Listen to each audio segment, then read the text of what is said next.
कपड़े धोने वाली बहू। शादी के पहले से ही विभा को कपड़े धोने का बड़ा शौक था। कभी नल के नीचे तो कभी तालाब के पास। अरे मेरी नीली वाली लुंगी नहीं दिख रही है। विभा की अम्मा, कहाँ रखी है लुंगी? अरे वो तो विभा ने परसों ही धोकर रखी थी आपकी अलमारी में, देखो वहीं होगी। वो ना मैंने आज धो दी, मुझे लगा कि गंदी हो गई होगी। अरे कैसे गंदी हो गई थी? उसे तो मैंने पहना भी नहीं। हे भगवान, इस लड़की के कपड़े धोने की आदत से परेशान हो गया हूँ मैं। जितना तो घर में राशन नहीं आता, उससे कहीं ज्यादा डिटर्जेंट पाउडर का खर्चा है। इसकी शादी करवा दो, शादी जाए अपने घर में ही करे काम, फिर चाहे घर के कपड़े धोने हो या पूरे गांव के।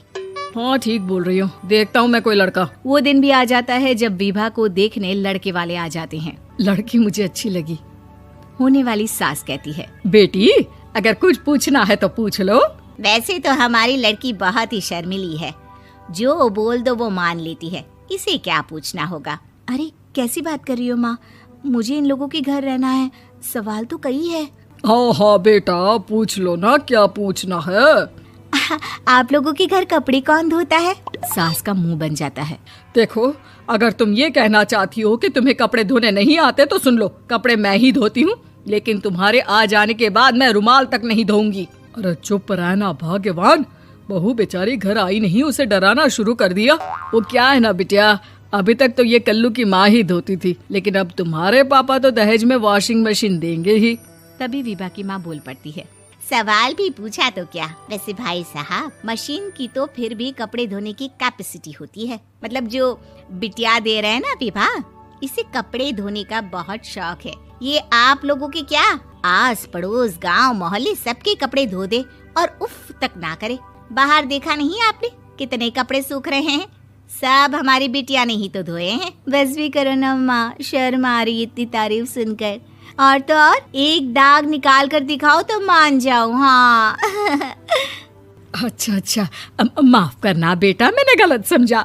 हमें तो रिश्ता बहुत पसंद है। और ऐसे जुड़ जाता है रिश्ता कपड़े धोने का शौक रखने वाली विभा का। उसकी शादी हो जाती है कोयला फैक्ट्री में काम करने वाले कल्लू के साथ। शादी के बाद अचानक विभा चिल्लाती हुई सास के पास आती है। सासू माँ, अरे सासू माँ कहाँ है आप? ये तो धोखा है, धोखा दिया आप लोगों ने मुझे। इसे ससुर के चक्कर के बारे में पता चल गया। अरे तो उसमें तुझे क्यों धोखा मिला है? अरे नल में पानी नहीं आता, कपड़े कैसे कब धुलेंगे? अच्छा, तू पानी नहीं आ रहा उसकी बात कर रही है। तो आपने क्या सोचा? कुछ नहीं।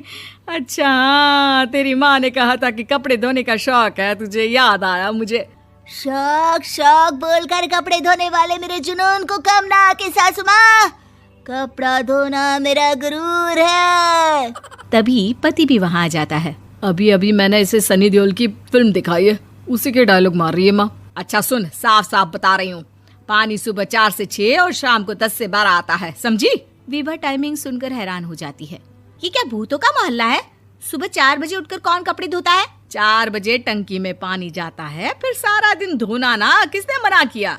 अरे कैसी बात कर रही हैं? 200 लीटर की टंकी में कितने कपड़े धो लूंगी मैं? सुबह ही उठ जाऊंगी मैं। अब क्या था, विभा सुबह 4 से लेकर रात के 12 बजे तक कपड़े ही धोती रहती। एक रोज सास पड़ोस से निकलकर कहीं जा रही होती है कि साथ वाली कहती है, हाँ कल्लू की माँ, जरा ये बताओ कि 2 साड़ी है, 2 ब्लाउज और एक पेटीकोट और एक नाड़े वाला लंबा कच्छा। हाँ तो? अरे तो क्या, कितना लोगी धुलाई ये बताओ। धोबन दिख रहे हैं हम क्या? हमारे पति सरकारी नौकरी से अभी रिटायर हुए हैं और बेटा सुपरवाइजर है कोयला फैक्ट्री में। धोबन समझ रखा है हमें?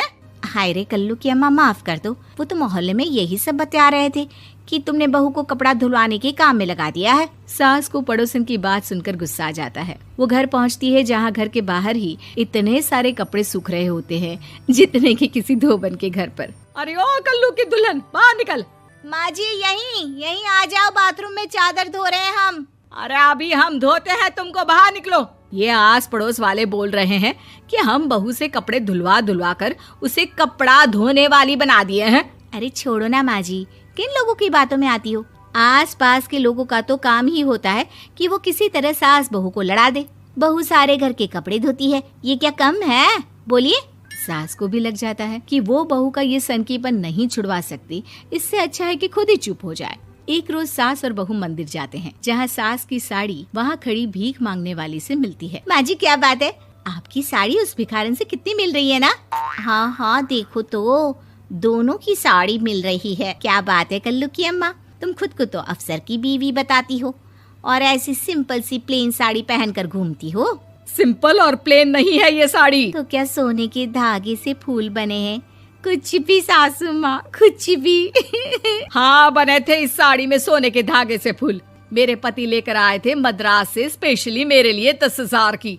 ताहे भाई साहब इस भिखारन के लिए भी सेम टू सेम साड़ी लेकर आए होंगे 10,000 की। सास उस वक्त तो कुछ नहीं कहती, लेकिन बहू के साथ घर आती है और अलमारी से एल्बम निकाल कर लाती है। ये साड़ी देख रही है, ये वही साड़ी है जिसे मैंने अभी पहना था। इस साड़ी में ये जो चमकदार फूल दिख रहे हैं ना, ये सोने के धागों से काढ़े गए हैं। लेकिन तू लोकल वॉशिंग मशीन ब्रश से घिस घिस कर सारे फूलों को निकाल कर साड़ी प्लेन कर दी। मुझे माफ कर दीजिए सासू माँ। और तो और, जब मैंने तुझे तेरी गलती के लिए कुछ नहीं कहा, लेकिन तूने तो सबके सामने मेरा मजाक ही बना दिया। क्यों? बहू को समझ में आ जाता है कि अब से उसका कपड़े धोना बंद।